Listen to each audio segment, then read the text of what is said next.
নির্বাচন কমিশনের প্রতীক তালিকায় যুক্ত হল শাপলা কলি। নির্বাচন পরিচালনা বিধিমালা 2008 সংশোধন করে প্রজ্ঞাপন জারি।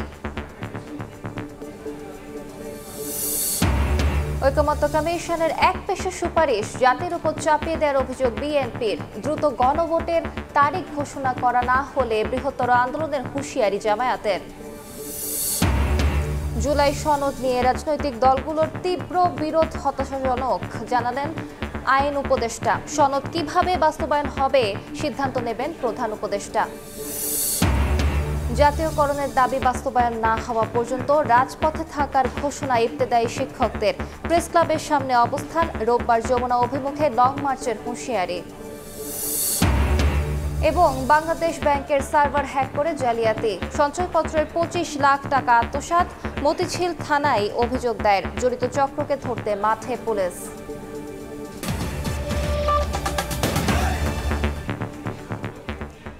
সময় সংবাদের সঙ্গে আছে আমি আলিশা ইসলাম। সব যুক্তি তর্কের অবসান ঘটিয়ে নির্বাচন কমিশনের প্রতীক তালিকায় যুক্ত হলো শাপলা কলি। এ নিয়ে জাতীয় সংসদ নির্বাচনের প্রতীকের তালিকায় যুক্ত হলো 119টি প্রতীক। নির্বাচন পরিচালনা বিধিমালা 2008 সংশোধন করে জারি করা হয়েছে প্রজ্ঞাপন। নির্বাচন কমিশনের নতুন দল নিবন্ধন আবেদন আহ্বানে অন্যান্য দলের মতো সাড়া দেয় জাতীয় নাগরিক পার্টি এনসিপি। প্রতীক হিসেবে চায় শাপলা, কলম এবং মোবাইলের মধ্যে যে কোনো একটি।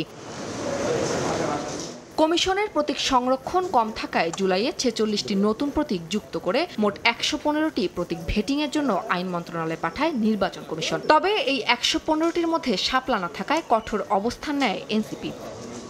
একমাত্র শাপলাই হবে এনসিপির প্রতীক, এমন বক্তব্যে কঠোর অবস্থান নেয় দলটি। আর ইসিও জানান দেয়, প্রতীকের তালিকায় শাপলা না থাকায় দেয়া যাবে না এনসিপিকে। শাপলা প্রতীক নিয়ে চলে নির্বাচন কমিশন আর নতুন দল হিসেবে নিবন্ধন পেতে যাওয়া জাতীয় নাগরিক পার্টি এনসিপির হারা জেতার লড়াই।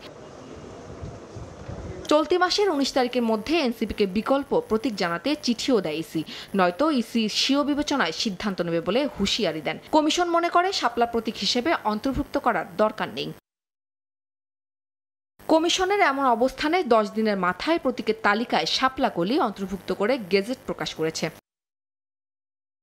এখন আর শাপলা কলি পেতে বাধা থাকবে না এনসিপির, তবে দলটি এই প্রতীক নেবে কিনা তা দেখার অপেক্ষা। উম্মে হানি, সময় সংবাদ, ঢাকা। এ নিয়ে বিস্তারিত জানাতে নির্বাচন ভবনে আছেন সহকর্মী কাউসারা চৌধুরী কুমু। সরাসরি যাচ্ছি তার কাছে। কুমু, নির্বাচন কমিশন বারবারই বলে আসছিল যে নির্বাচন কমিশনের তফসিলে অর্থাৎ প্রতীকের তালিকায় যদি কোনো প্রতীক না থাকে তাহলে সেই প্রতীকটি কাউকে কোনো দলকে দেয়া যায় না। তবে আজকে এটারও অবসান ঘটলো যে নির্বাচন কমিশন চাইলেই প্রতীকের তালিকায় যে কোনো প্রতীক অন্তর্ভুক্ত করতে পারেন। সেটি দৃষ্টান্ত হয়ে গেল শাপলা কলি অন্তর্ভুক্তের মধ্য দিয়ে। অর্থাৎ এতদিন কমিশন যে ব্যাখ্যা দিয়েছিলেন সেই ব্যাখ্যার কিন্তু আজকে তারা নিজেরাই অবসান ঘটালেন এবং আমরা দেখতে পাচ্ছি যে নির্বাচন কমিশন তাদের যে 115টি নতুন করে প্রতীকের তালিকা যে যুক্ত করেছে, নতুন করে যে প্রতীকের তালিকা তৈরি করছে, সেখানে কিন্তু আরেকটি নতুন করে প্রতীক সংযুক্ত করলো, সেটি শাপলা কলি। আমরা এটি ধরে নেওয়া যায় যে এনসিপি দীর্ঘদিন ধরে তাদের দাবি করে আসছিল যে তাদের শাপলা প্রতীকটি দিতে হবে, যেহেতু তারা দল নিবন্ধনের জন্য এক ধাপ এগিয়ে রয়েছে। অর্থাৎ তারা নিবন্ধনের প্রথম যে ধাপ সেটি সম্পন্ন করেছে বলে নির্বাচন কমিশন আমাদেরকে গণমাধ্যমকে জানিয়েছিল এবং তারা বলেছিল যে গণবিজ্ঞপ্তির মাধ্যমে আসলে দলের নিবন্ধন প্রক্রিয়াটি তারা চূড়ান্ত করবেন। সেই জায়গা থেকে যেহেতু নির্বাচন কমিশন শাপলার জায়গায় শাপলা কলি দিল এবং এখন দেখার অপেক্ষা থাকবে যে এনসিপি শাপলা কলি প্রতীকটি নিচ্ছে কিনা। কারণ নির্বাচন কমিশন বলেছিল যে 19 তারিখ পর্যন্ত যেহেতু সময় বেঁধে দিয়েছিল এনসিপিকে, সেই সময় অতিবাহিত হয়েছে। তারপরও কমিশনের কাছে তারা জোরালো দাবি করেছিল, তারা শাপলা প্রতীক দিয়েছিল। শাপলার পরিবর্তে তারা লাল শাপলা, সাদা শাপলা এবং গোলাপি শাপলার কথাও বলেছিল। তবে নির্বাচন কমিশন বারবারই নাকচ করেছিল যে শাপলা প্রতীক যেহেতু তাদের প্রতীকের তালিকায় নেই, সেক্ষেত্রে সেটি দেওয়ার সুযোগ থাকছে না। যেহেতু নতুন করে অর্থাৎ তারা আমলে নিয়েছে, এনসিপির দাবি কিছুটা হলেও আমলে নিয়েছে, তারা শাপলা রেখেছে, যদিও শাপলা ফুল হিসেবে প্রতীককে অন্তর্ভুক্ত করেনি, কিন্তু শাপলা কলি হিসেবে অন্তর্ভুক্ত করেছে। অর্থাৎ তারা এখন নিয়ে যে বিবেচনায় কমিশন এই শাপলা প্রতীক দিয়েই তাদের নতুন দল নিবন্ধনের যে তারা যে বিজ্ঞপ্তি সেই বিজ্ঞপ্তি দেবেন কিনা সেটিও এখন আজকের মধ্যেই হয়তো জানা যাবে, নির্বাচন কমিশন বলবে। আপনারা জানেন যে ইতিমধ্যে কমিশনের যে আন্তঃ মন্ত্রণালয় বৈঠক চলছিল এবং 31টি মন্ত্রণালয়ের সমন্বয়ে মূলত জাতীয় নির্বাচনকে কেন্দ্র করে বৈঠক চলছিল এবং বৈঠক শেষ হয়েছে। আমরা কিছুক্ষণের মধ্যে হয়তো জানতে পারবো নির্বাচন কমিশন আসলে কেন এই নতুন করে এই প্রতীকটি যুক্ত করলো। আমাদের একটু অপেক্ষা করতে হবে। সরাসরি যুক্ত ছিলাম আগারগাঁওয়ে। রাজধানীর বাংলা মোটরে যুব শক্তির সেমিনারে বক্তব্য রাখছেন এনসিপি নেতা নাসিরউদ্দিন পাটোয়ারি। সরাসরি যাচ্ছি সেখানে।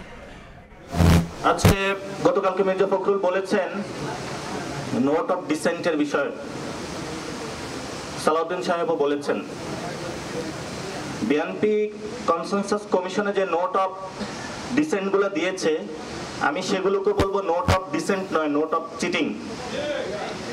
এই নোট অফ চিটিং এর মাধ্যমে তারা পুরো সমগ্র বাংলাদেশের 18 কোটি মানুষের সাথে প্রতারণা করতে চেয়েছিল, কিন্তু সেই প্রতারণাটা বাংলাদেশের তরুণ ছাত্র জনতার কাছে ধরা পড়েছে। তারা কেয়ারটেকার গভর্নমেন্টের ওই জায়গা হলো তারা ভেটো দিয়েছে, অথচ তারা একটা সময় এটা চেয়েছিল।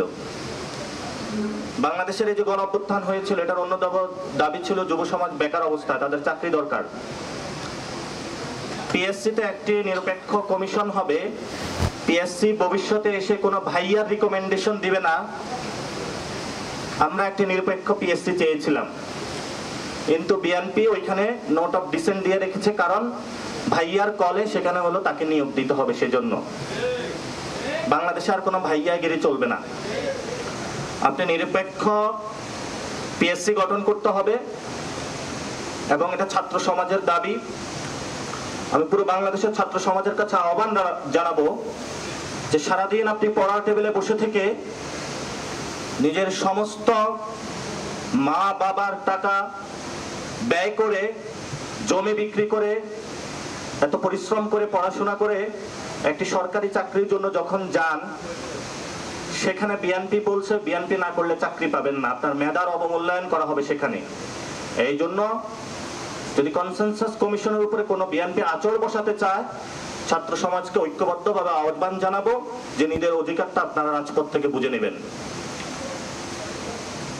বাংলাদেশে সচিবালয় থেকে সর্ব জায়গায় লুটপাটের মধ্য দিয়ে বাংলাদেশে একটি পার্টি গঠিত হয়েছিল। সরাসরি যুক্ত ছিলাম বাংলা মোটরে। বক্তব্য রাখছিলেন এনসিপি নেতা নাসিরউদ্দিন পাটোয়ারি। বক্তব্যের বাকি অংশ দেখতে ভিজিট করুন সময় টিভির ফেসবুক পেজে। সই হওয়ার পর অগোচরে জুলাই সনদ পরিবর্তন করে প্রতারণা করেছে ঐক্যমত্য কমিশন। দলগুলোর মতামত উপেক্ষা করে নোট অফ ডিসেন্ট বাদ দিয়ে 48টি বিষয়ে গণভোটের সুপারিশ একপেশে ও জবরদস্তিমূলক আখ্যা দিলেন দলটির নেতারা। নির্বাচনের আগে গণভোট না মানার ঘোষণা দিয়েছে দলটি। আনুষ্ঠানিক ব্রিফিংয়ে বিএনপি মহাসচিব বলেছেন, 270 দিনে সংসদে পাশ না হলে সংবিধানের স্বয়ংক্রিয় অন্তর্ভুক্তির সুপারিশ হাস্যকর। প্রধান উপদেষ্টার কাছে জুলাই সনদ বাস্তবায়নের সুপারিশ জমা দেওয়ার পর রাজনৈতিক অঙ্গনে উত্তেজনা। এই বিষয়ে গুলশান কার্যালয়ে সংবাদ সম্মেলনে বিএনপি দলটির স্থায়ী কমিটির সদস্যদের নিয়ে ব্রিফিংয়ে বিএনপি মহাসচিব বলেন, সংস্কার নিয়ে দীর্ঘ আলোচনায় দলগুলোর দেয়া প্রস্তাব উপেক্ষা করে অগোচরে জুলাই সনদে পরিবর্তন জাতির সঙ্গে প্রহসন ও প্রতারণা। জুলাই জাতীয় সনদের কপি আমরা হাতে পাওয়ার পর আমাদের দৃষ্টিগোচর হয়েছে ঐক্যমত্যের ভিত্তিতে সম্মত কয়েকটি দফা আমাদের অগোচরে পুনরায় সংশোধন করা হয়েছে। অর্থাৎ ঐক্যমত্য কমিশনের প্রস্তাব এবং সুপারিশ একপেশে ও জবরদস্তিমূলক জাতির উপর চাপিয়ে দেওয়ার চেষ্টা করা হয়েছে। তাহলে এটাই প্রতিমান হয় যে দীর্ঘ 1 বছরব্যাপী সংস্কার কমিশন ও জাতীয় ঐক্যমত্য কমিশনের সাথে রাজনৈতিক দলসমূহের দীর্ঘ ধারাবাহিক আলোচনা ছিল অর্থহীন, অর্থ ও সময়ের অপচয়, প্রহসনমূলক এবং জাতির সঙ্গে প্রতারণা। কমিশনের দেয়া সুপারিশমালায় দলগুলোর দেয়া নোট অফ ডিসেন্ট বাদ দেয়া না জানিয়ে নতুন করে সংবিধান সংস্কার পরিষদ যুক্ত করায় ক্ষুব্ধ বিএনপি। উক্ত বাস্তবায়ন আদেশ অনুসারে অনুষ্ঠিত গণভোটে যদি ইতিবাচক সম্মতি পাওয়া যায়, তাহলে সংবিধান সংস্কার বিলটি সংবিধান সংস্কার পরিষদ তার দায়িত্ব পালনে সহায়ক হিসেবে বিবেচনা করবে। জাতীয় সংসদ নির্বাচন ও গণভোট অনুষ্ঠান হওয়ার পূর্বেই এই ধরনের প্রিএমপ্টিভ পদক্ষেপ আদৌ গ্রহণযোগ্য নয়। দলটির মহাসচিব বলেন, জুলাই সনদ বাস্তবায়ন আদেশ জারির এখতিয়ার নেই বর্তমান সরকারের। ঐকমত্য প্রতিষ্ঠায় অনেক ছাড় দিলেও দেশের স্বার্থে দায়িত্বশীল ভূমিকা রাখতে দায়বদ্ধ তারা। আপত্তি থাকা বিষয়ে প্রয়োজনে বিএনপি প্রধান উপদেষ্টার কাছে যাবে বলেও জানান মির্জা ফখরুল। সংবিধান সংস্কার পরিষদ প্রথম অধিবেশন শুরুর তারিখতে 270 পঞ্জিকা দিবসের মধ্যে যদি সংস্কার সম্পন্ন করতে ব্যর্থ হয়, তাহলে গণভোটে অনুমোদিত সংবিধান সংস্কার বিলটি স্বয়ংক্রিয়ভাবে সংবিধানে অন্তর্ভুক্ত হবে, যা সম্পূর্ণ অযৌক্তিক, উদ্দেশ্য প্রণোদিত ও হাস্যকর। জাতির সামনে তুলে ধরলাম, প্রয়োজনে আমরা এটা প্রধান উপদেষ্টার কাছে আমরা আবার যাব। বিএনপি মহাসচিব জানান, নির্বাচনের আগে গণভোট মানবে না তার দল। ডক্টর ইউনূস ঘোষিত সময়ে হতে হবে জাতীয় নির্বাচন। নির্বাচনের দিন গণভোটটা আমরা একমত হয়েছি জাতির স্বার্থে, ঐক্যের স্বার্থে। এর বাইরে আমরা কোনোদিনই একমত হব না। সুপারিশ নিয়ে আপত্তি থাকলেও নির্বাচন নিয়ে এখনো বিএনপি বর্তমান সরকারে আস্থা রাখতে চায় বলেও জানান মির্জা ফখরুল। আমরা সেটা আস্থা রেখেছি। আহমেদ সালেহীন, সময় সংবাদ, ঢাকা। এদিকে জামায়াত বলছে, প্রতারণা নয়, ঐকমত্য কমিশনের সুপারিশে পূরণ হয়েছে জনগণের প্রত্যাশা। দ্রুত গণভোটের তারিখ ঘোষণা না হলে বৃহত্তর আন্দোলনের হুঁশিয়ারি দিয়েছেন জামায়াতের নায়েবে আমির সৈয়দ আব্দুল্লাহ মোহাম্মদ তাহের। যারা গণভোট বানচালের চক্রান্ত করছে, জনগণ তাদের প্রত্যাখ্যান করবে বলে মত নেতাদের। বৃহস্পতিবার সকালে রাজধানীর আগারগাঁওয়ে সমাবেশ ও মিছিল করে জামায়াত, ইসলামী আন্দোলন, খেলাফত মজলিস সহ বিভিন্ন দলের নেতাকর্মীরা। নির্বাচন কমিশনে উপস্থিত হন দলগুলোর শীর্ষ নেতৃবৃন্দের সমন্বয়ে গঠিত প্রতিনিধি দল। সিইসির সঙ্গে দেখা করে আলাদাভাবে স্মারকলিপি দেন 8 দলের নেতারা। পরে নেতারা সাংবাদিকদের জানান, নভেম্বরে গণভোট, নির্বাচনে লেভেল প্লেইং ফিল্ড নিশ্চিত করা এবং সংশোধিত আরপিও অপরিবর্তিত রাখার দাবি জানিয়েছেন তারা। জামায়াতের সহকারী সেক্রেটারি জেনারেল আব্দুল হালিম বলেন, যারা গণভোট বানচালের চক্রান্ত করছে, জনগণ তাদের প্রত্যাখ্যান করবে। গণ অভ্যুত্থানের প্রেক্ষিত আমাদের নতুন বাংলাদেশ, সেখানে হায়ের পক্ষে দেশের জনগণ রায় দিবে। যারা নায়ের দিবে, যাবে, কথা বলবে, জুলাইয়ের চেতনার পরিপন্থী এই কাজের কারণে জনগণের কাছে তারা দীক্ষিত শক্তি হিসেবে গণ্য হবে। নভেম্বরের মধ্যেই গণভোট দেওয়া লাগবে। আর আরেকটা বলেছি, সংশোধিত আরপিও বহাল রাখতে হবে, এখানে পরিবর্তন করা যাবে না। আর নির্বাচনের জন্য সমতল ময়দান তৈরি করতে হবে। এদিন বিকেলে মগবাজারে জরুরি সংবাদ সম্মেলনের আয়োজন করে বাংলাদেশ জামায়াত ইসলামী। সেখানে দলটির নায়েবে আমির সৈয়দ আব্দুল্লাহ মোহাম্মদ তাহের জানান, ফেব্রুয়ারিতে নির্বাচন বানচালের উদ্দেশ্যে কেউ কেউ রাজনীতির মাঠ উত্তপ্ত করার চেষ্টা করছে। দ্রুত গণভোটের তারিখ ঘোষণা করা না হলে বৃহত্তর আন্দোলনের হুঁশিয়ারি দেন তিনি। গণভোট করার সময় যদি সংকুচিত হতে থাকে, জাতীয় নির্বাচনের যেটাকে এফেক্ট করবে, এবং এরকম পরিস্থিতির জন্য এই সরকারকে এবং যারা মাঠ গোলাটি করে একটা পরিস্থিতি তৈরি করছেন তাদেরকে এটার জন্য জাতির কাছে দায়ী থাকতে হবে। আমরা জাতীয় নির্বাচনের আগে গণভোট চাই, গণভোটের রায়ের ভিত্তিতে ফেব্রুয়ারিতে নির্বাচন চাই। জামায়াত ফেব্রুয়ারিতে নির্বাচন চায় উল্লেখ করে নেতারা বলেন, একসঙ্গে গণভোট মেনে নেবেন না তারা। তাহলে দেখা যাবে যে গণভোটের জায়গায় ভোট পড়ছে 5%। শফিক মুন্সি, সময় সংবাদ, ঢাকা। জুলাই সনদ নিয়ে রাজনৈতিক দলগুলোর তীব্র বিরোধ হতাশাজনক উল্লেখ করে আইন উপদেষ্টা ডক্টর আসিফ নজরুল বলেছেন, সনদ কিভাবে বাস্তবায়ন হবে সেই সিদ্ধান্ত নেবেন প্রধান উপদেষ্টা। উপদেষ্টা পরিষদের বৈঠকের পর বিকেলে ফরেন সার্ভিস একাডেমিতে ব্রিফিংয়ে আইন উপদেষ্টা আরও বলেন, যে যাই বলুক, ফেব্রুয়ারির প্রথমার্ধেই হবে জাতীয় নির্বাচন। আসিফ নজরুল জানান, সম্ভব হলে অন্তর্বর্তী সরকারই সংস্কার বাস্তবায়ন করে যাবে। জুলাই সনদ নিয়ে রাজনৈতিক দলগুলোর মধ্যে তীব্র বিরোধের মুখে ঐকমত পাশ হওয়া দুরূহ ব্যাপার বলেও মন্তব্য করেন তিনি।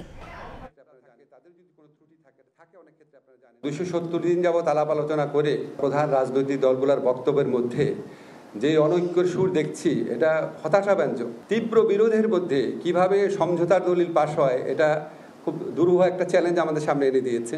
ওনাদের তো আসলে ঐক্যমত হয় নাই কিছু ভাইটাল প্রশ্নে। সংস্কার যে বিষয়বস্তু, সেটা নিয়ে বিরোধ ছিল, এটা আমি জানতাম। এখন আবার দেখলাম আরও 2 ধরনের বিরোধ বেরিয়ে হয়েছে।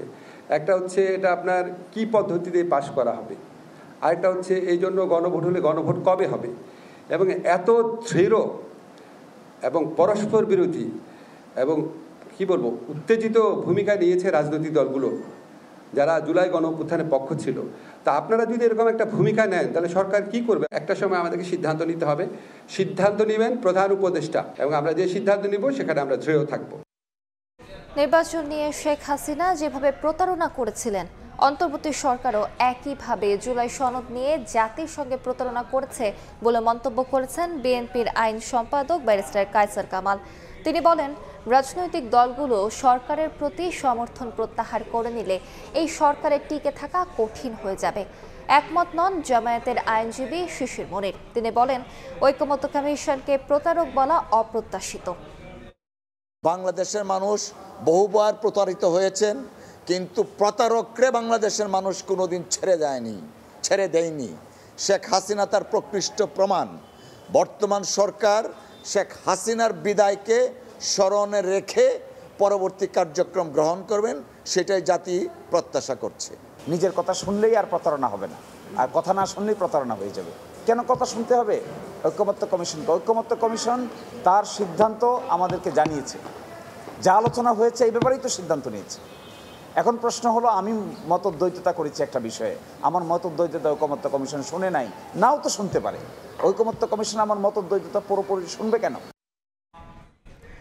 সংসদে 270 দিনে সনদ বাস্তবায়ন না হলে স্বয়ংক্রিয় প্রতিস্থাপনের সুপারিশ সাংবিধানিক রীতির সঙ্গে সাংঘর্ষিক বলছেন আইনজ্ঞ। রাজনৈতিক বিশ্লেষক বলছেন, সবাই যার যার অবস্থানে অনড় থাকলে অনিশ্চয়তায় পড়তে পারে নির্বাচন। ফারুক ভিয়া রবিনের রিপোর্ট। কিছু দলের প্রস্তাব এবং ঐক্য কমিশনের নিজস্ব চিন্তা ভাবনা জাতির উপরে জবরদস্তি আরোপিত করার একটা প্রচেষ্টা। এটা মাঝখানে সালাউদ্দিন কমিশন হয়েছিল, এখন আবার ঐকমত্য কমিশনের মেরুদণ্ড ফিরে এসেছে। মূল জাতীয় নির্বাচনের তারিখ নিয়ে নতুন সংকট দেখা দিতে পারে। জুলাই সনদ সইয়ের পর অংশীজনদের আশা ছিল মিটমাটের পথে রাজনৈতিক বিতর্ক। তবে মঙ্গলবার সনদ বাস্তবায়নের সুপারিশ জমার পর আবারও উত্তপ্ত রাজনীতি। প্রধান উপদেষ্টার দৃষ্টি আকর্ষণ করে বলতে চাই, আপনি জনগণের সামনে কিন্তু প্রতিশ্রুতিবদ্ধ কাছে গ্রহণযোগ্য একটা নির্বাচন দেবেন।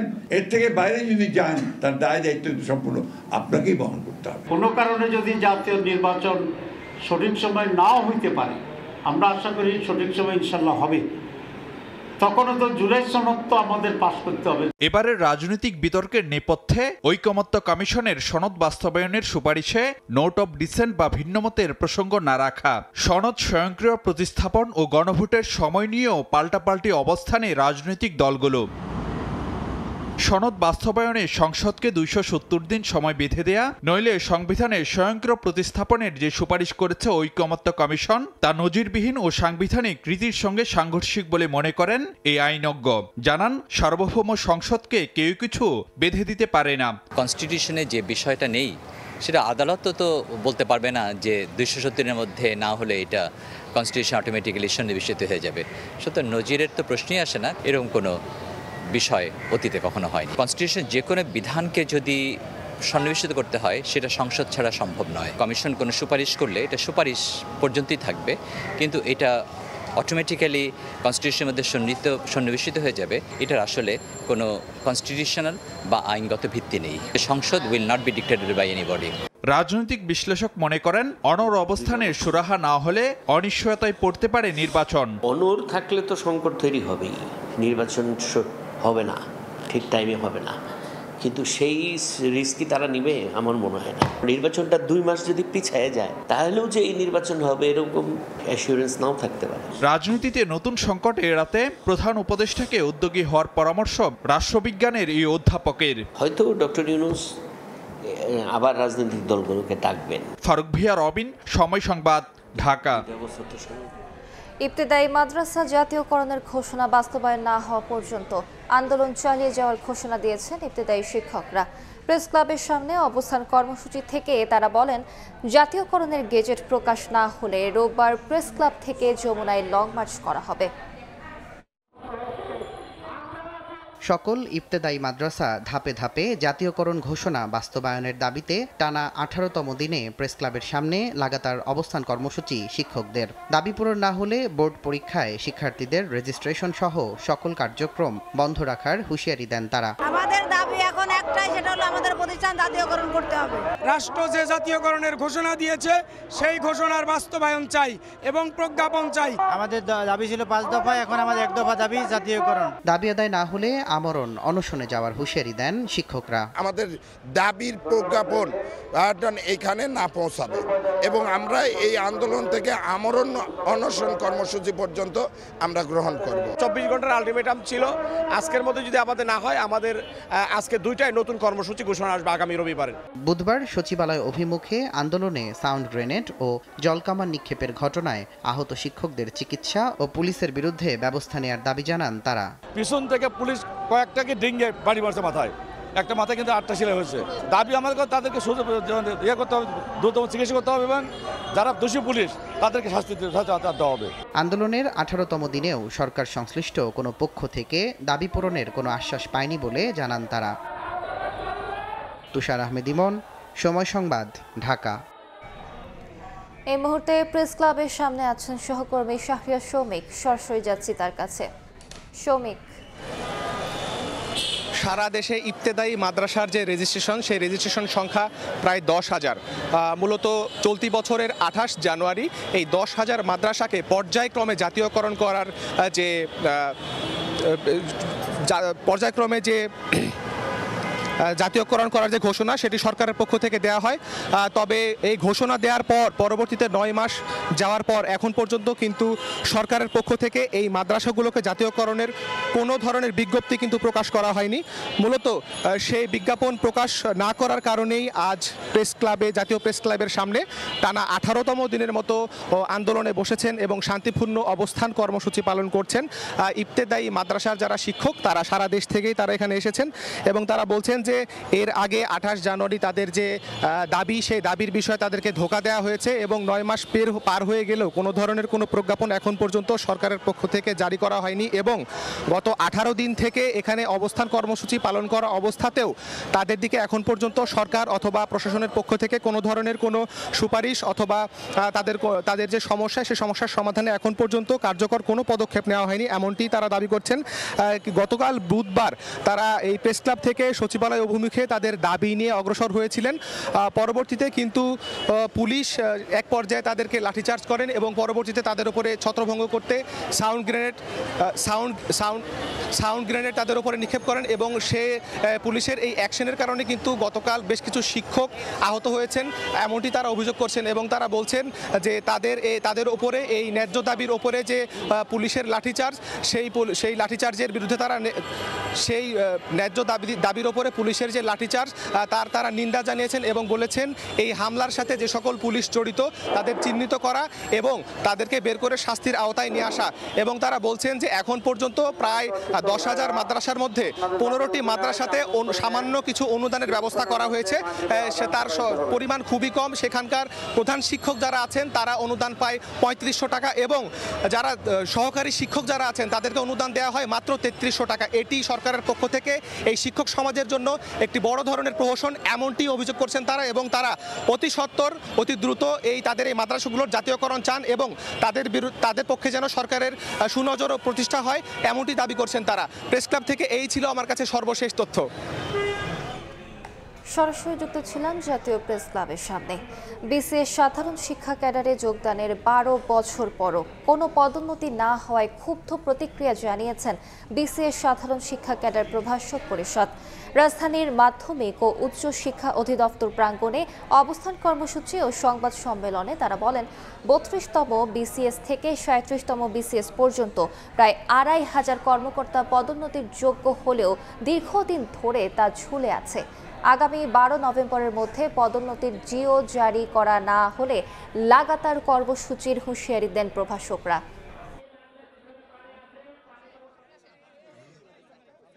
চাকরিতে যোগদানের 1 যুগ পরেও প্রথম পদোন্নতিটি পায়নি। আগামী 12 নভেম্বর 2025 তারিখের মধ্যে যোগ্য সকল প্রভাষকদের ভূতাপেক্ষিক পদোন্নতি জিও জারি করতে হবে। এছাড়া উল্লিখিত দাবিগুলো বাস্তবায়ন না হলে নো প্রমোশন নো ওয়ার্ক এর মতো কঠোর কর্মসূচিতে যেতে বাধ্য হবে। সময় সংবাদে আরো থাকছে। ডেভিলস ব্রেথ দিয়ে শিশুদের সম্মোহন, অপহরণের পর বিক্রি, ফেরানোর টোপ দিয়ে জিনের বাদশা সেজে হাতিয়ে নেয় টাকা। ভুক্তভোগীকে উদ্ধার, গ্রেফতার 3।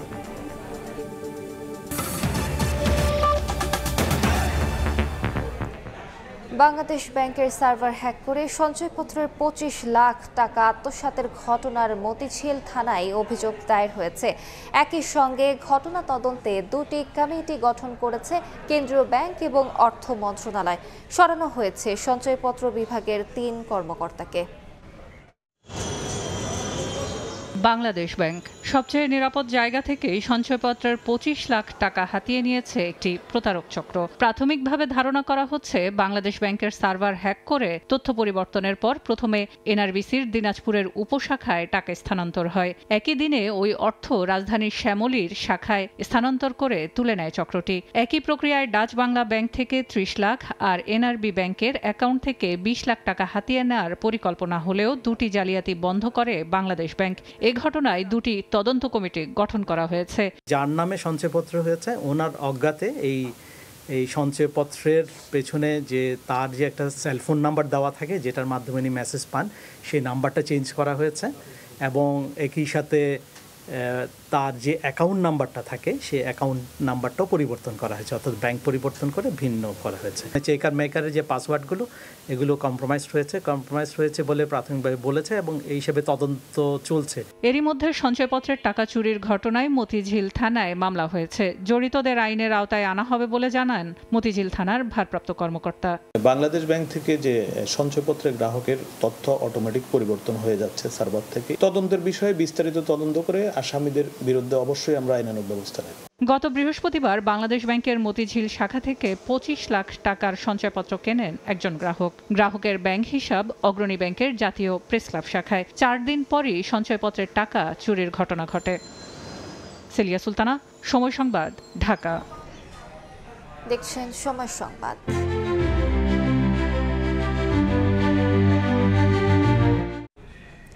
প্রথমে ডেভিলস ব্রেথ বা শয়তানের নিঃশ্বাস দিয়ে শিশুদের সম্মোহিত করে অপহরণ করা হয়, পরে বিক্রি করে নিঃসন্তান দম্পতির কাছে। রাজধানীতে সংঘবদ্ধ একটি চক্র এই কাজের পাশাপাশি আবার শিশু ফিরিয়ে আনার প্রলোভনে জিনের বাদশা সেজে ফোন করে হাতিয়ে নেয় টাকা। সম্প্রতি রাজধানীর মিরপুর থেকে অপহৃত 4 বছরের এক শিশুকে উদ্ধার করে 3 জনকে গ্রেফতারের পর এই চক্রের সন্ধান পায় র্যাব 4।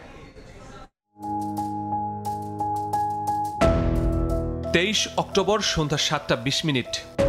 সিসিটিভি ফুটেজে দেখা যাচ্ছে রাজধানীর মিরপুর 11-র চাঁদনি বিউটি পার্লারের সামনে খেলছিল এক শিশু। এক ব্যক্তি এসে তার নাকের কাছে কিছু একটা ধরল। মুহূর্তে শিশুটি ওই ব্যক্তির হাত ধরে হাঁটতে শুরু করে। শিশুটিকে নিয়ে হেঁটে যাওয়ার একাধিক দৃশ্য ধরা পড়ে সিসিটিভি ফুটেজে। শিশুটির নাম তানহা, বয়স 4 বছর। 11 মাস বয়সে মা হারানো শিশু বড় হয়েছে বাবা দাদা দাদির কাছে। ফুটেজ দেখার পরে যেন আকাশ ভেঙে পড়ে পরিবারের ওপর। এক রকমের আমাদের ফ্যামিলির সবাই জীবিত থেকে মৃত হয়ে গেছিল। যার বাচ্চা সন্তান হারায় সে বুঝে এর ব্যথা যন্ত্রণা। মা নেই, আমরা অনেক কষ্ট পাইছি। এই যে কামযুগ করলো, কেন করলো? আমাদের বুক খালি করে দিয়েছিল জানেন। বিপদ যেন পিছু ছাড়ছিল না তানহার পরিবারের। এবার জিনের বাচ্চা সেজে ফোন করে বাচ্চা খুঁজে দেওয়ার প্রলোভন দেখায়। 3 দফায় হাতিয়ে নেওয়া হয় টাকা। জিনের সেদিক থেকে আমার মেয়েকে এনে দিবে এটা বলে টাকা নিছে। কাজ শুরু করে র্যাব 4। অপহরণের 6 দিন পর পল্লবী থেকে গ্রেফতার করা হয় সিসিটিভি ফুটেজে দেখা যাওয়া স্বপন সর্দার নামের ওই ব্যক্তিকে। তার দেয়া তথ্যে শিশু তানহার সন্ধানে অভিযান চালানো হয় মিরপুর 12-তে। সেখান থেকে গ্রেফতার হন স্বপনের দ্বিতীয় স্ত্রী বিউটি। জানা যায় বিউটি আবার শিশুটিকে পাঠিয়ে দিয়েছে কেরানীগঞ্জে। এবার কেরানীগঞ্জে অভিযান চালিয়ে স্বপনের প্রথম স্ত্রী নার্গিজের হেফাজত থেকে উদ্ধার করা হয় তানহাকে। আমরা উদ্ধার যখন করি সে ঘুমান্ত অবস্থায় ছিল এবং ঘুমান্ত অবস্থায় ডাকার পরে তাকে ডাকার সাথে সাথে তাকে আমি নাম জিজ্ঞেস করলাম যে তোমার নাম কি। সে নাম বলল। আমাদের র্যাব সদস্য যে তাকে ডাকতেছে তার কোলে চলে যাচ্ছে। সে স্বাভাবিক ছিল না। র্যাব বলছে চক্রটি 2টি টিমে কাজ করে। এক দল শয়তানের নিঃশ্বাস দিয়ে অপহরণ করে, অন্য দল অপহৃত শিশুকে নিঃসন্তান দম্পতির কাছে বিক্রি করে। বিক্রির আগে আবার জিনের বাচ্চা সেজে টাকাও হাতিয়ে নেয়। সুস্পষ্ট মনে হয়েছে বাচ্চাকে আবিষ্ট করে এই অপহরণটা করেছে এবং এটা সংঘবদ্ধ একটা চক্র। এবং তারা আমাদের কাছে স্বীকার করেছে তারা একটা এই যে বাচ্চা অপহরণের যে সিন্ডিকেটটা ঢাকায় বিভিন্ন জায়গায় কাজ করে, তারা তাদের একটা সক্রিয় চক্র। বাচ্চা শিশুদের নিয়ে এরা একটা যে নিঃসন্তান যে দম্পতি আছে এটা খুবই সিক্রেটলি এটা লেনদেন হয়। চক্রের প্রথম টিম গ্রেফতার হলেও এখনো অধরা দ্বিতীয় দল, তাদের ধরতে র্যাবের অভিযান চলমান। আইনে আওতায় নিয়ে আসি। মাসুদুর রহমান, সময় সংবাদ, ঢাকা। চট্টগ্রামের রাউজানে গত বছর 5 আগস্টের পর থেকে এখন পর্যন্ত 17টি হত্যাকাণ্ড সংঘটিত হয়েছে, যার মধ্যে 10 থেকে 12টি রাজনৈতিক কারণে। একের পর এক হত্যাকাণ্ডের পর অভিযানে নামে আইনশৃঙ্খলা বাহিনী। এবার নোয়াপাড়ায় অভিযান চালিয়ে 9টি আগ্নেয়াস্ত্র এবং বিপুল দেশীয় অস্ত্র উদ্ধার করেছে র্যাব। 2 জনকে আটক করা হয়েছে। গত বছরের 5 আগস্টের পর থেকে এ পর্যন্ত চট্টগ্রামের রাউজানে 17টি হত্যাকাণ্ড সংঘটিত হয়েছে, যার মধ্যে 10 থেকে 12টি রাজনৈতিক কারণে।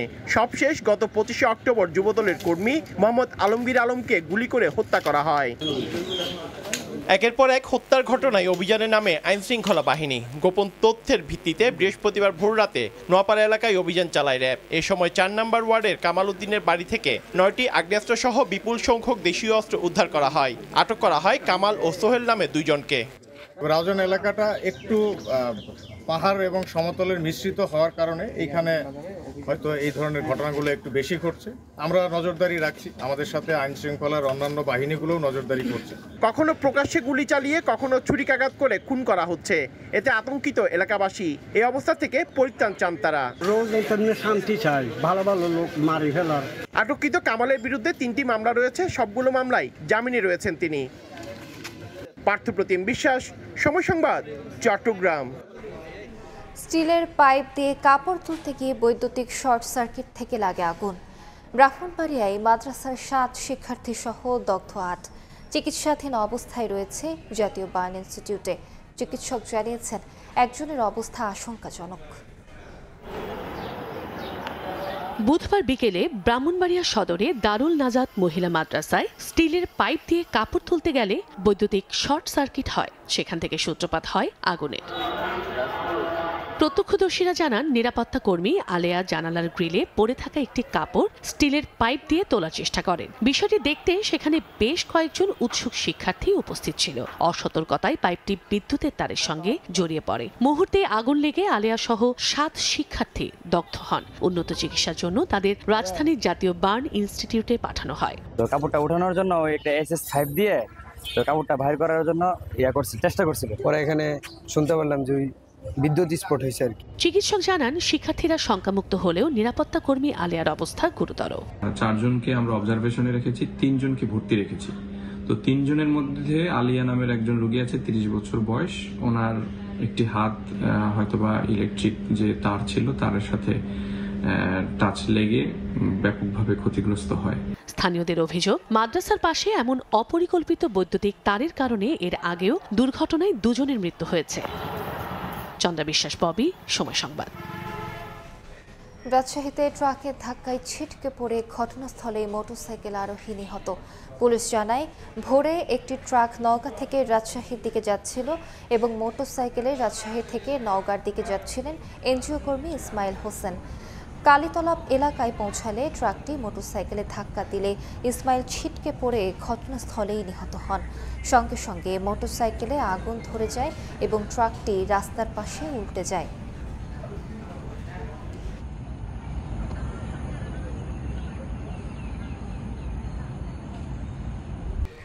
জামায়াত ক্ষমতায় গেলে স্বাস্থ্য খাত ঢেলে সাজানো হবে বলে মন্তব্য করেছেন দলটির সেক্রেটারি জেনারেল মিয়া গোলাম পরোয়ার। তিনি আরও বলেন, ফ্যাসিবাদের আমলে স্বাস্থ্য খাতের সকল অনিয়ম দুর্নীতির মূলোৎপাটন করা হবে।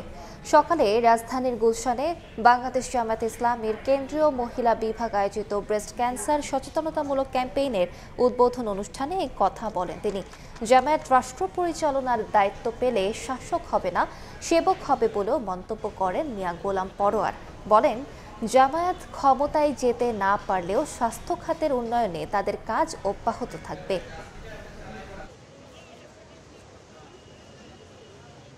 মহান আল্লাহ তাআলা যদি আমাদের উপরে দয়া করেন, এদেশের মানুষ যদি আমাদেরকে ভালোবেসে আসন্ন নির্বাচনে রাষ্ট্র পরিচালনার দায়িত্ব আমাদেরকে দেন, তাহলে আমরা শাসক হব না, আমরা সেবক হব। স্বাস্থ্য সেবা, দুস্থ রোগগ্রস্ত আত্মমানবতার পাশে গিয়ে রাষ্ট্র সরকার দাঁড়াবে। শাহজালাল বিমানবন্দরের কার্গো ভিলেজে আগুনের ঘটনার তদন্ত প্রতিবেদন হাতে পাওয়ার পরপরই তা প্রকাশ করা হবে বলে জানিয়েছেন বেসামরিক বিমান পরিবহন ও পর্যটন উপদেষ্টা শেখ মশিরুদ্দিন।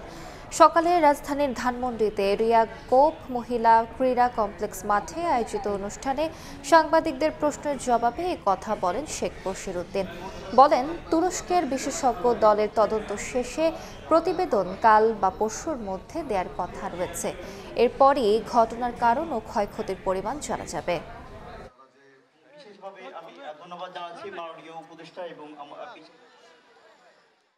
আমাদের টার্কিশ যে ফরেনসিক এক্সপার্টরা এসছেন, ওখান থেকে ওনাদের প্রায় 7-8 জনের একটা অনুসন্ধান দল এসছেন। ওনারা আজকে সকালে চলে গিয়েছেন। সো ওনাদের রিপোর্টটা হয়তো বা কাল পরশুর মধ্যে আমরা পাবো। আমাদের সাথে সহযোগিতা করার জন্য ওনারা এসছেন। সামগ্রিকভাবে সরকার এই রিপোর্ট প্রকাশ করবে। প্রশাসনের অনুমতি থাকলেও অনিশ্চয়তায় 1 নভেম্বর থেকে কক্সবাজার সেন্ট মার্টিন পর্যটকবাহী জাহাজ চলাচল।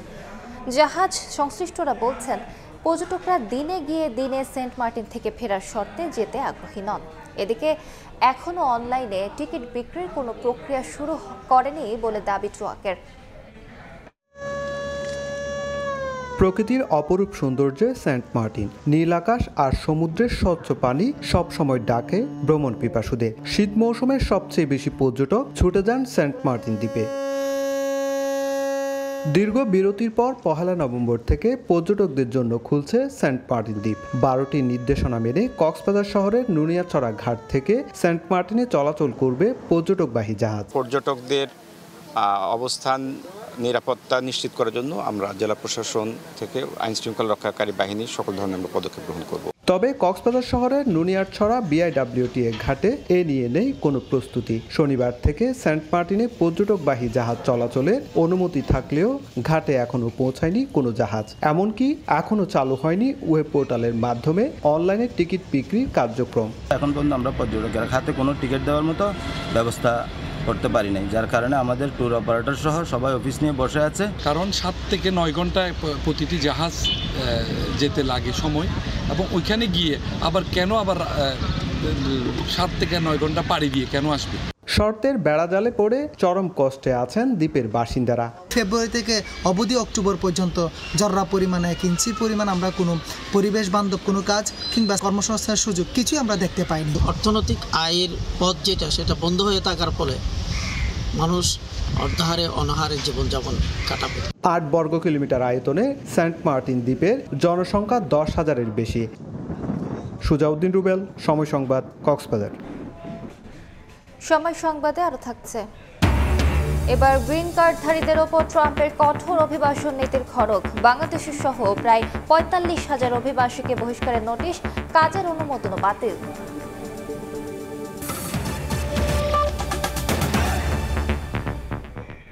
খাগড়াছড়িতে পাচারের সময় 4,000 ঘনফুট কাঠ জব্দ করা হয়েছে, যার বাজার মূল্য প্রায় 1,20 লাখ টাকা। বুধবার রাতে লক্ষ্মীছড়ির বার্মাছড়ি মুখ বাজার সংলগ্ন দেওয়ানপাড়া এলাকায় পানিপথে পাচারের সময় অভিযান চালিয়ে 1,000 ঘনফুট কাঠ জব্দ করে সেনাবাহিনী। এ সময় সেনাবাহিনীর সদস্যদের উপস্থিতি টের পেয়ে পাচারকারীরা পালিয়ে যায়। সকালে বন বিভাগের কাছে হস্তান্তর করা হয়। এবার খুলনা বিভাগের খবর।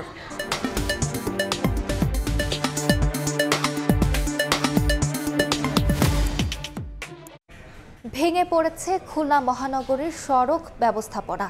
বিভিন্ন উন্নয়ন প্রকল্প অবৈধভাবে সড়ক, ফুটপাত দখল, যত্রতত্র পার্কিং, সিগন্যাল লাইট না থাকা, ট্রাফিক সংকট সহ নানা কারণে নগরের গুরুত্বপূর্ণ বিভিন্ন সড়কে বাড়ছে যানজট, নষ্ট হচ্ছে কর্মঘণ্টা। নিয়ামুল হোসেন কোচির তোলা ছবিতে আব্দুল্লাহ আল মামুন রুবেলের প্রতিবেদন। সকাল 10টায় খুলনা নগরীর পিটিআই মোড়ে এমন চিত্র। শিক্ষা প্রতিষ্ঠান, কোচিং সেন্টার ও ক্লিনিকের ভিড়ে সরগরম এলাকা। ড্রেন সংস্কারের কাজে সড়কের একপাশ বন্ধ, ফলে সরু রাস্তায় নিত্যদিনই যানজট। গল্লামারী সেতু এলাকার অবস্থা আরো ভয়াবহ। বছরের পর বছর নির্মাণ কাজ চললেও সেতুটি এখনো অসম্পূর্ণ। একমুখী চলাচল ও অনিয়ন্ত্রিত টার্নিংয়ে জট বেড়েছে আরো। একই চিত্র সোনারাঙ্গা, শিববাড়ি, ডাকবাংলা মোড়, দৌলতপুর সহ অন্তত ডজন খানেক স্থানে। অনিবন্ধিত ইজি বাইক, ধীরগতির উন্নয়ন কাজ, যত্রতত্র পার্কিং ও ও ফুটপাত দখলে চরম ভোগান্তিতে নাকাল নগরবাসী। রাস্তায় চলাচলে খুব অসুবিধার সৃষ্টি হচ্ছে, অ্যাক্সিডেন্টের সংখ্যা বাড়তেছে, প্রত্যেক মোড়ে মোড়ে অসম্ভব ভিড় হয়ে যাচ্ছে, সব জায়গায় এত জ্যাম হয়ে গেছে যে স্কুলে যেতে অসুবিধা, একটা রোগী নিয়ে যাইতে গেলেও তো মনে করেন সমস্যা। এসব সমস্যার পাশাপাশি নগরীর ট্রাফিক ব্যবস্থাপনাও চরম দুরবস্থায়। 15 বছর আগে স্থাপিত সিগন্যাল লাইটগুলো 5 বছর ধরে অকেজ, ফলে ম্যানুয়ালভাবে যান চলাচল নিয়ন্ত্রণে হিমশিম খাচ্ছে ট্রাফিক পুলিশ। খুলনা মেট্রোতে সবই ম্যানুয়াল, ট্রাফিক সিগন্যাল বা ডিজিটাল যে সিগন্যালের বিষয় থাকে সেগুলো এখানে নাই, এটা একটা অনেক বড় বিষয়। লোকবল সংকটের কথা জানিয়ে ট্রাফিক বিভাগের দাবি, যানজট কমাতে নিয়মিত উচ্ছেদ অভিযান ও সচেতনতামূলক কার্যক্রম পরিচালনা করছেন তারা। আমরা বিভিন্ন জায়গায় ফুটপাতে যাতে বিভিন্ন দোকানপাট না বসে সেই জন্য আমরা উচ্ছেদের অভিযান অব্যাহত আছে। সড়কের শৃঙ্খলা ফেরাতে খুলনা সিটি কর্পোরেশন, খুলনা উন্নয়ন কর্তৃপক্ষ, ট্রাফিক বিভাগ, সড়ক বিভাগ সহ সংশ্লিষ্ট সব বিভাগের সমন্বিত উদ্যোগে নতুন করে পরিকল্পনা নেয়ার তাগিদ নগর পরিকল্পনাবিদদের। সড়কের শৃঙ্খলা রক্ষা করতে চাই তাহলে ট্রান্সপোর্ট প্ল্যানিং এর উপরে জোর দিতে হবে এবং এটা খুলনা সিটি কর্পোরেশন, কেএমপি এবং খুলনা উন্নয়ন কর্তৃপক্ষ যৌথভাবে এটা করতে হবে। ট্রাফিক বিভাগের তথ্য মতে খুলনা মহানগরে গড়ে প্রতিদিন লক্ষাধিক যানবাহন চলাচল করে। আব্দুল্লাহ আল মামুন রুবেল, সময় সংবাদ, খুলনা। দেশের বাইরের খবর, এবার গ্রিন কার্ডধারীদের ওপর ট্রাম্পের অভিবাসন নীতির খড়গ। যুক্তরাষ্ট্র থেকে বাংলাদেশি সহ প্রায় 45,000 গ্রিন কার্ডধারীকে বহিষ্কারের নোটিশ দিয়েছে ট্রাম্প প্রশাসন। বাতিল করা হয়েছে অভিবাসীদের স্বয়ংক্রিয়ভাবে কাজের অনুমোদন নীতিও। বৃহস্পতিবার থেকে নতুন নীতি কার্যকর হচ্ছে। এতে চরম বিপাকে পড়ছেন গ্রিন কার্ডধারীরা। যুক্তরাষ্ট্র থেকে লস্কর আল মামুনের রিপোর্ট। দ্বিতীয় মেয়াদে ক্ষমতায় ফিরেই যুক্তরাষ্ট্রের অভিবাসন নীতিতে একের পর এক কঠোর পদক্ষেপ নিচ্ছেন মার্কিন প্রেসিডেন্ট ডোনাল্ড ট্রাম্প। এরই ধারাবাহিকতায় এবার যুক্তরাষ্ট্রে স্থায়ীভাবে বসবাসের জন্য গ্রিন কার্ড প্রাপ্তদের বিরুদ্ধে সাঁড়াশি অভিযান শুরু করেছে ইমিগ্রেশন অ্যান্ড কাস্টমস এনফোর্সমেন্ট, আইস। এ তালিকায় রয়েছে মিথ্যা তথ্য দিয়ে রাজনৈতিক আশ্রয় সহ নানা প্রক্রিয়ায় গ্রিন কার্ড প্রাপ্তরা। গেল 28 ফেব্রুয়ারি একটি নির্বাহী আদেশ জারি করেন প্রেসিডেন্ট ডোনাল্ড ট্রাম্প। এরপর চলতি মাসের 27 অক্টোবর পর্যন্ত প্রায় 45,000 গ্রিন কার্ডের কার্যকারিতা স্থগিত করা হয়। সেই সঙ্গে তাদের কাছাকাছি ইমিগ্রেশন অফিসে হাজির হওয়ারও নোটিশ দেওয়া হয়েছে। এর মধ্যে কয়েক হাজার প্রবাসী বাংলাদেশিও রয়েছে বলে জানা গেছে। যুক্তরাষ্ট্রে স্থায়ীভাবে বসবাসের জন্য রাজনৈতিক আশ্রয় প্রার্থনা অথবা অন্য কোনো কর্মসূচিতে দাখিল করা তথ্য ও প্রমাণাদির সত্যতা নিয়ে সন্দেহ হলে তাদের নিকটস্থ ইমিগ্রেশন অফিসে হাজির হওয়ার নোটিশ দিচ্ছে US citizenship and immigration service. যুক্তরাষ্ট্রের নতুন এই নীতি কার্যকরের পর চরম আতঙ্কে রয়েছেন গ্রিন কার্ডধারীরা। এদিকে অভিবাসীদের স্বয়ংক্রিয়ভাবে কাজের অনুমোদন সম্প্রসারণের প্রথা বাতিল করেছে যুক্তরাষ্ট্রের হোমল্যান্ড সিকিউরিটি ডিপার্টমেন্ট। বাতিলের আগে ওয়ার্ক পারমিট বা কাজের অনুমোদন নবায়নের আবেদন পেন্ডিং থাকলেও কর্মীরা 540 দিন পর্যন্ত কাজ করার সুযোগ পেতেন। যুক্তরাষ্ট্রের নিরাপত্তা ও সুরক্ষার ওপর বিশেষ গুরুত্ব দিতেই নতুন এই নীতি বলে জানায় ইউএসসিআইএস কর্তৃপক্ষ। লস্কর আল মামুন, সময় সংবাদ, যুক্তরাষ্ট্র। এখন থেকে চাইলেই আর ইচ্ছে মতো নিয়োগ চলবে না বিসিবিতে, বরং ক্রিকেটীয় বা অক্রিকেটীয় যে কোনো বিভাগে যে কোনো নিয়োগ প্রক্রিয়া হবে নির্দিষ্ট সময় মেনে এবং নিয়ম মেনে। পাশাপাশি বেতন বৃদ্ধি বা পদোন্নতিতে বিবেচনা করা হবে পারফরমেন্স। সময় সংবাদে দেয়া সাক্ষাৎকারে এসব কথা জানিয়েছেন বিসিবির সভাপতি। তার মতে এর মাধ্যমে নতুন দিনের পথ চলা শুরু হলো বিসিবির।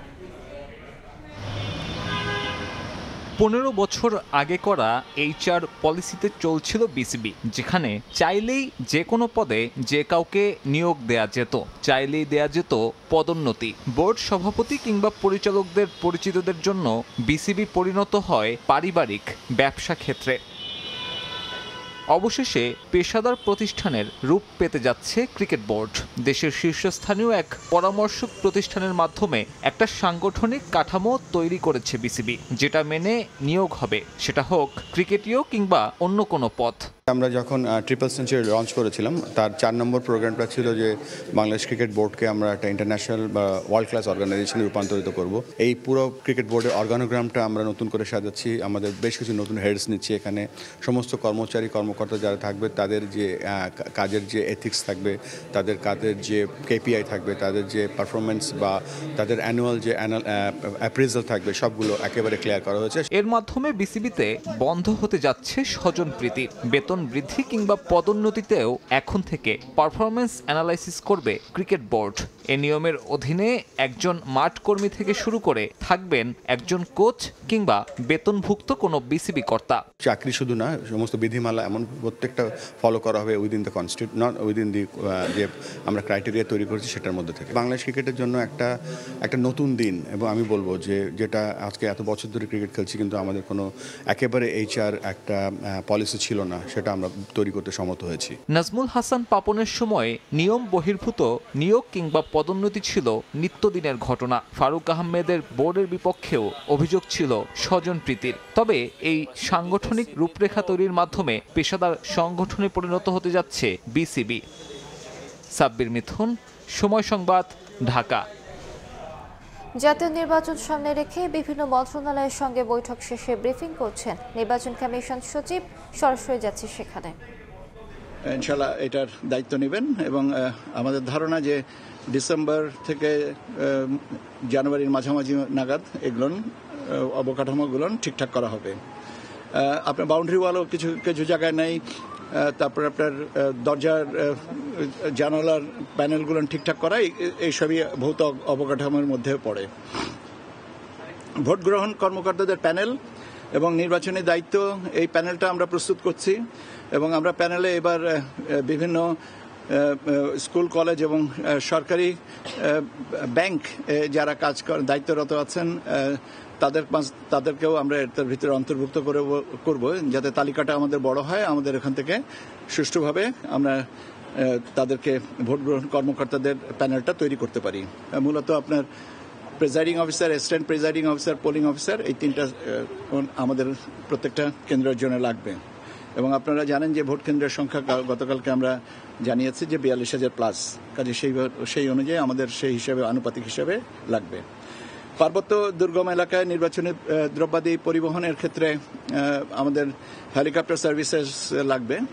সেটার জন্যে সেটা বিমান বাহিনী বা সেনাবাহিনী বা অন্যান্য যারা আছেন তাদের মাধ্যমে পাওয়া যাবে, কিন্তু হেলিপ্যাড যেখানে বিমান আপনার হেলিকপ্টার ল্যান্ড করবে সেই হেলিপ্যাডটা তৈরি করা, সমতল করা এবং চিহ্নিত করার দায়িত্বটা উপজেলা লেভেল পর্যন্ত এবং দুর্গম এলাকাতে যে সমস্ত কেন্দ্র হবে সেখানে নির্ধারিত করার জন্য আমরা অনুরোধ করেছি এবং সেটা যেন তারা যে যা স্ব ক্ষেত্রে এটা করবেন। এটা মূলত স্থানীয় প্রশাসন থেকেই করা হবে। নির্বাচনী প্রচার প্রচারণা, সচেতনতা উদ্বুদ্ধকরণ ইত্যাদি বিষয়ে তথ্য মন্ত্রণালয় দায়িত্ব পালন করবেন। বাংলাদেশ টেলিভিশন, বেতার আমাদের তারাও করবেন এবং সেই সাথে সাথে আমরা একটা উদ্যোগ নিয়েছি যে সংসদ টেলিভিশন বলে একটা চ্যানেল আছে, সেটার এয়ার টাইম যদি আমরা ব্যবহার করতে পারি সে বিষয়ে আমরা আলোচনা করছি যাতে এই জিনিসটা প্রচার প্রচারণা হয়। আবার বিটিভি নিউজ বলে একটা চ্যানেল আছে, সেখানেও ফ্ল্যাশ নিউজের মাধ্যমে আমরা আমাদের বিভিন্ন কথাবার্তা যেন প্রচারণার মাধ্যমে ব্যবস্থা করতে পারি সে বিষয়ে বিটিভি। আগারগাঁওয়ে ব্রিফিং করছেন নির্বাচন কমিশন সচিব। আমরা সরাসরি যুক্ত ছিলাম সেখানে। তার বক্তব্যের বাকি অংশ দেখতে ভিজিট করুন সময় টিভির ফেসবুক পেজে। এই ছিল বিকেল 5টার সময় সংবাদে। বাংলা সময় নিয়ে ফিরছি কিছুক্ষণ পর, সঙ্গে থাকুন সময়।